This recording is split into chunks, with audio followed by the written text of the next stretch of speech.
Okay, so we're going to talk a little bit about irrigation scheduling. Is it worth it? And if you go look at the economics and all the economic analysis of irrigation scheduling, there's only one person that's done that. Me. So whatever I say is right. Just remember that.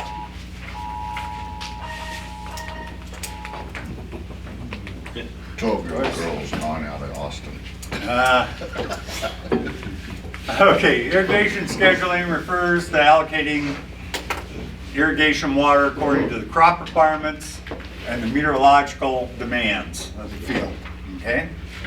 You're trying to match what the crop's doing, what the crop needs. And there's a number of ways of doing this.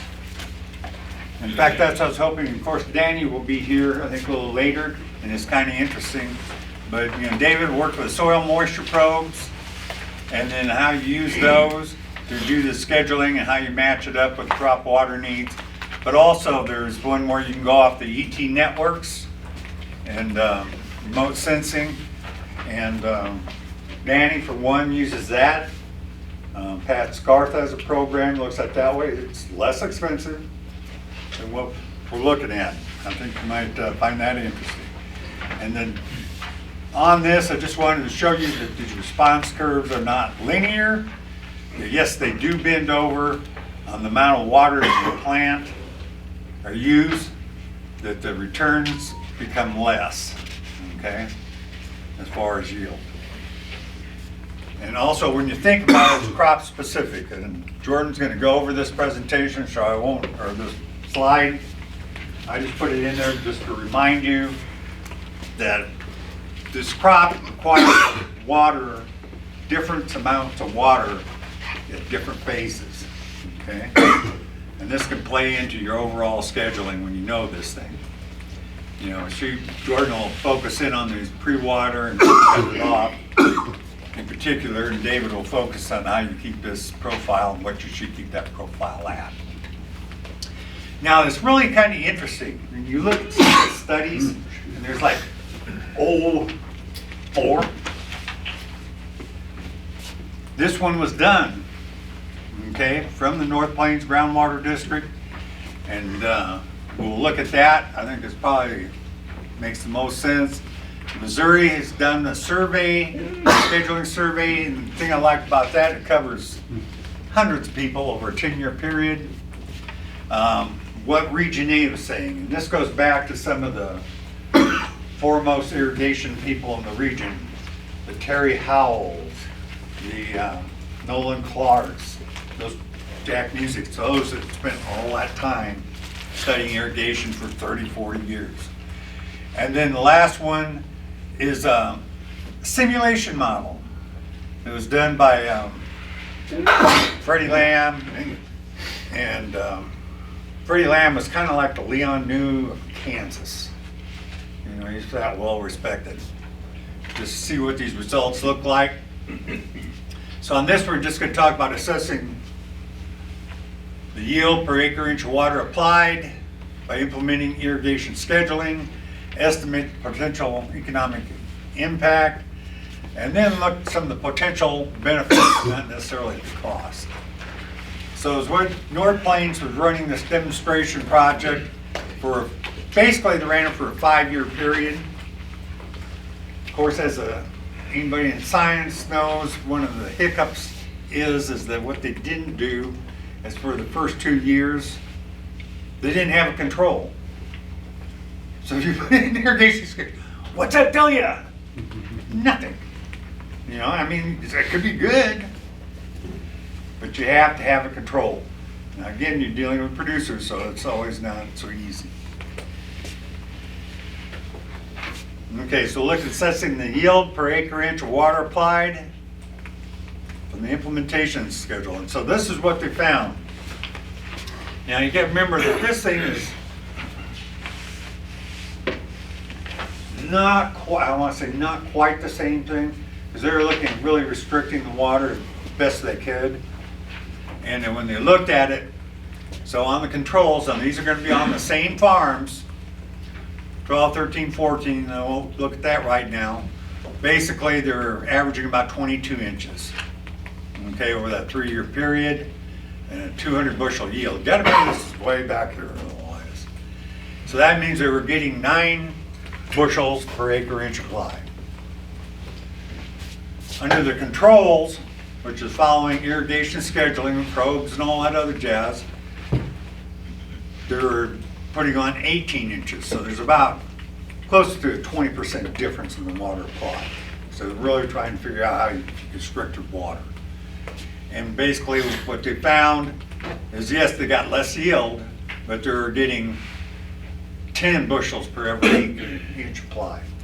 Okay, and that's related to that production curve, or basically a 10% increase. Make sense? Applying less water, getting more yield for that water. And that's all related back to that production function I was showing you. And these are the results by year. Now it's what you irony, you gotta remember there were 2 other years before they really had the control to look at. You can see where it was, close to 10% here, up to 14% in 13, and 14 it decreased. Now the interesting thing is, they don't say this, but all of a sudden, you know, you're getting this, and then you get this increase. Do you think as a producer that you might have sat there and said, oh, well, okay, let's see. This is what I'm doing on this restricted, and it worked out so well, maybe I'll filter some of that over to the control a little bit. And I think some of that might be going on. But again, as you move back, again, it's right there at that 10% level. And that's what we're talking about, is getting corn yield increase per acre inch applied. Okay. So let's look at the economics. I did it 2 ways. I looked at what I call a quick and dirty estimate, which is probably not the way I should have done it. Yeah. And basically I said, okay, if I could get that productivity and apply the same amount that I did to the control, how would it work out? And basically I could have adjusted this price, but I thought it would make you feel good that yes, we did see a price back then of up to close to $5.60, and harvest cost 41. That's the only thing I adjusted for, and then conducted a sensitivity analysis. So this comes back down to it again. What we're looking at, it's a 9.7 increase. The yield per acre inch under the demonstration of 10, 9.2. So what we're going to do is take this over against the water applied, okay? So, okay, let's say we could get it by irrigation scheduling the whole thing, okay? And there'll be some things. So basically, if you're looking at it, it worked out to be, based off the control, another 19.5 bushels you were getting, putting the same amount of water on as the control, using irrigation scheduling at those numbers held. That market price, and then it's about $100 an acre, taking off the harvest cost. If you can produce that extra 20 bushels at that price, at $5.57. That kind of works, if you can do it that way. So if you look at price sensitivity, obviously it goes down as price goes down, somewhere between 60 to 90. And again, that's just adjusting for harvest cost. So that is one way of looking at it. And now we're tracking expenses, so we looked at the return above direct expenses. Okay, and we looked at it control versus demonstration. So we're taking into account the differences in irrigation, seed, fertilizer, and harvest costs, etc. And look at the difference in RADE, calculate the additional water pump control, calculate the loss and value. Okay, so going back to this, and again, this thing's looking like we have an 8% increase. When we look at price, so the returns of the control about 21, the returns over the demo are 22, 23. So we're looking at $1.68 increase, and that works out to be that 8%. Okay? You with me? I don't know if I'm with me. Ah. Okay, so we go ahead and look at it. Again, that's 2271 returns per acre inch. But the thing I want to point out on this one, I think it's a very valid point when you're looking at it, is a return above direct expenses. Under the demonstration, again, you're getting more per acre inch, but you weren't putting as many on. It's 410. The return per acre inch under the control was 459, or an increase of what? $48 an acre. And that becomes the point. When you get into this type of radical situation, guess what? More water you put on, the more yield you get. Okay? But it's a question of how much do you get enough to make it worth it? And this really also comes down to a couple other things I want to mention. Always in the comments. But, however, now let's go back to the sunglasses. They talk about, oh, it's bright and beautiful in New York City. The economist warns, price of sunglasses going up. So here's what we got.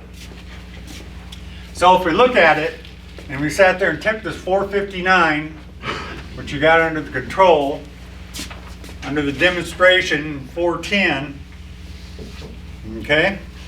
So you take this, subtract the 410, and then the water, less water you applied, 2180 versus 1803, that works out to be 487 or 1299 per acre inch, okay? For those marginal ones you put on there. That's turning that production function. Now becomes the question,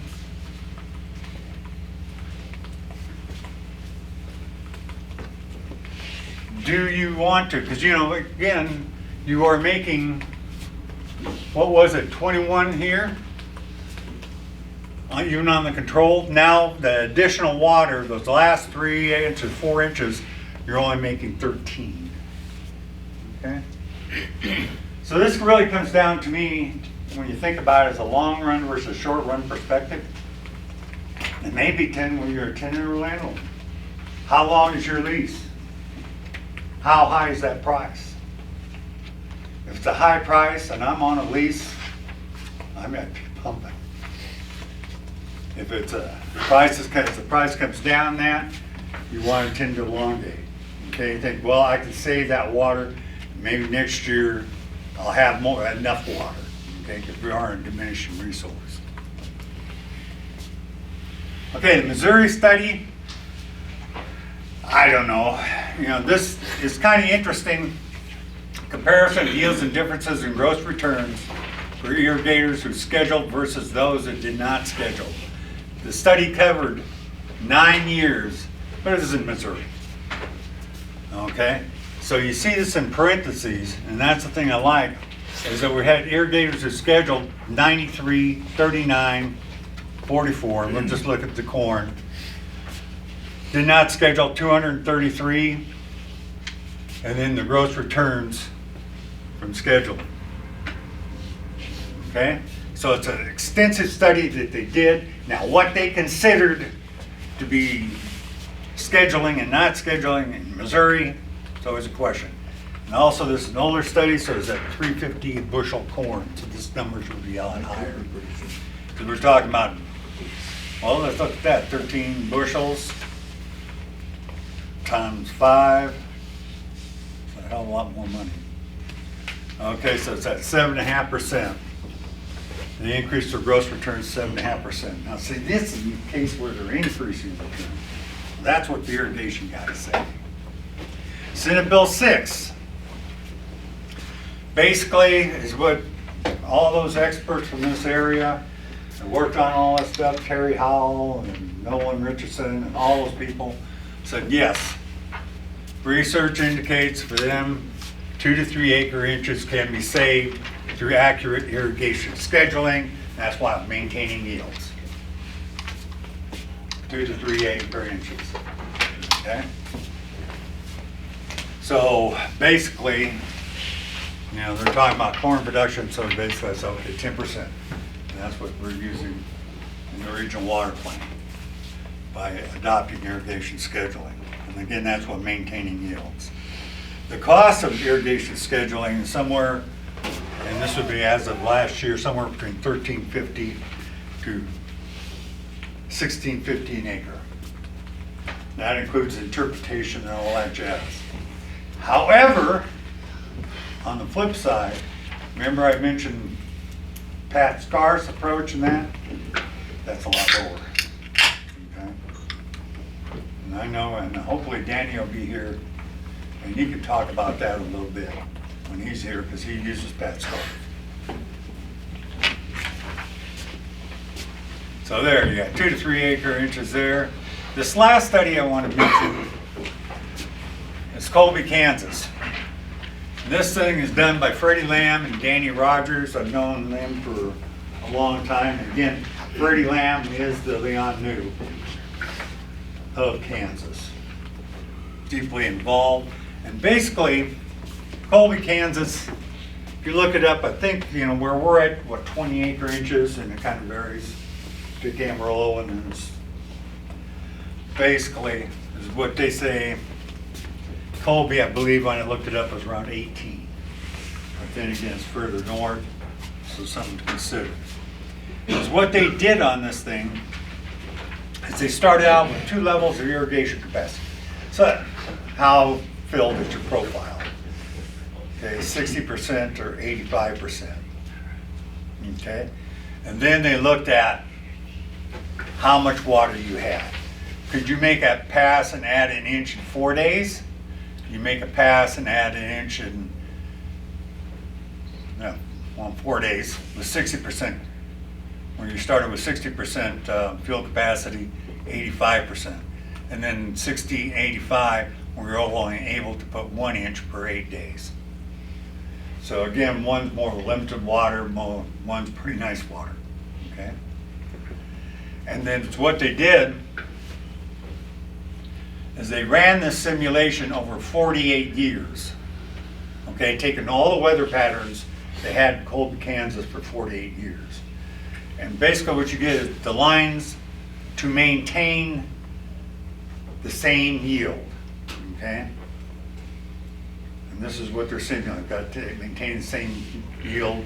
And given all this weather data for using this irrigation scheduling thing, and so what they found is but it's worth mentioning, that if you had a lot of water,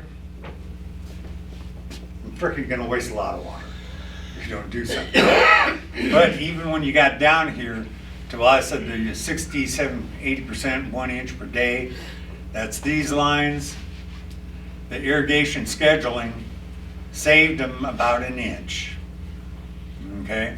If you're starting with a 60% field capacity, that's all you got.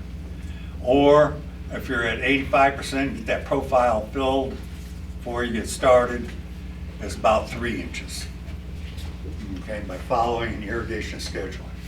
So 1 to 3 inches, basically for our area is what you would anticipate, okay? Make sense?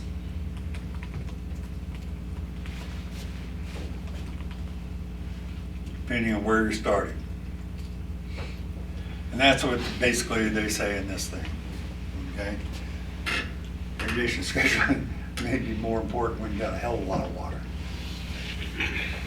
Because you really have to worry about overwatering it. So now let's talk about what, we're talking about 1 to 3 inches, what's that worth, okay? If we take $10 per acre inch cost, okay? And if you think about it, you've got your fuel costs, you've got your repair costs on the system, this type of thing. So it works out, if you look through the budgets, around $10 an acre inch. And of course that changes as price changes. And whether you're doing electric or whether you're doing whatnot.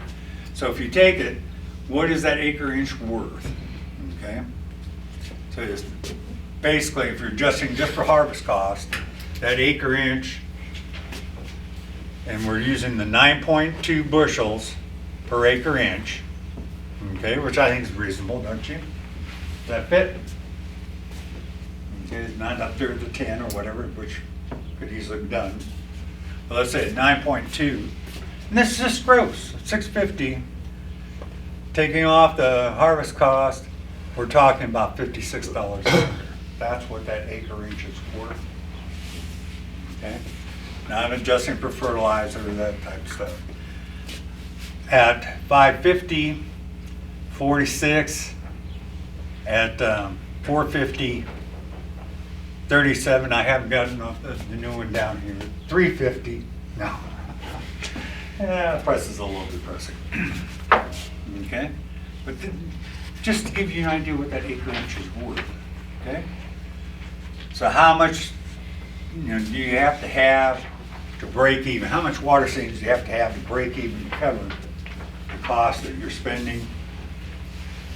And that's somewhere between 27ths of an acre inch to 0.4. Everybody following that?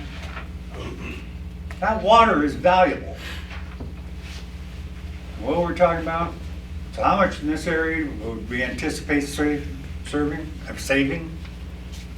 What did I just show you? 1 to 3 inches. 1 to 3 inches, okay? Depending on where you got the initial profile at. I think that's important. Okay. Again, just kind of a reminder, for this area, the way they're doing it, they were showing basically close to 9.7 in yield per acre inch, and that's right here, and 8% on various producers, and the return over direct expenses increased. Missouri says 7.5%. Senate Bill 6, basically it's 10%. Okay, you can change without doing the yield. Kansas State, limited water, 1 to 3 under limited water conditions, sandy soils. But the cost somewhere, and this estimate was made last year and a half ago. I'm trying to remember when I did the regional water plan for that part. Somewhere between $13.50, $16.50, and that's basically considering the probe cost if you leased it, and then paying them to interpret the data and get it back to you. So if you adjust the harvest cost, we're looking at $28.50 to $58 per acre inch. Okay, with the cost should be with a cost of $13.50 to $16.50 per acre. But one of the things I like to point out, it's like a tool. And just like we were saying on that first session, you really got to understand your soils. Okay? You know your fertilizer requirements. Well, you got to know what's in your soil. How much water do you have? Are you overwatering it? Did you get too much in it? Or not? But these type of tools, when you're using probes and that type of thing, it's the same thing. I bought my wife a beautiful car. Beautiful car. Lexus. Used, of course, on the comments on the table box. But the thing is, it's got 50 bells and whistles. She knows how to fold in the mirrors, where that button is. She can't run the radio. So the point is, and all I'm trying to make the point is that yes, if you don't use it, then don't do it. If you're going to put in that probe or whatever and not look at it and not follow it, forget it. It's okay. It's just the way it is. And if I was going to do it, and I have been doing it, how many are using soil probes? Raise your hand. Okay. If I was using soil probes, that would be fine. Okay? But if I was just starting, thought, okay, maybe I better take a look at this. Do it on a section or something. And see if you will follow the data. If you don't, then it's like, forget it. Just run over the probe and be done with it. And again, limited irrigation, sandy soils, this type of conditions will affect The benefits, however, again, it'll add to your bottom line, environmental conditions, and your individual operation and what you're using. Any questions to that?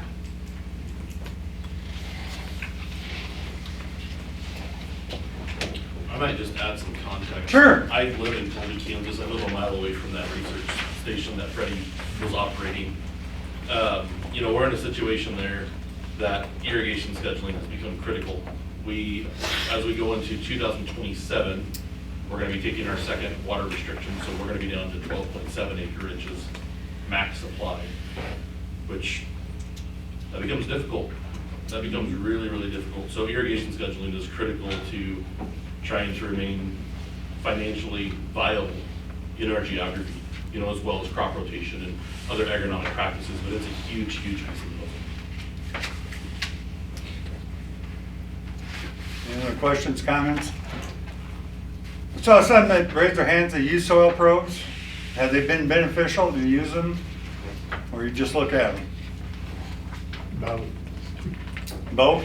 We use it to measure our diesel also in our tanks. Not another good point. Another good point.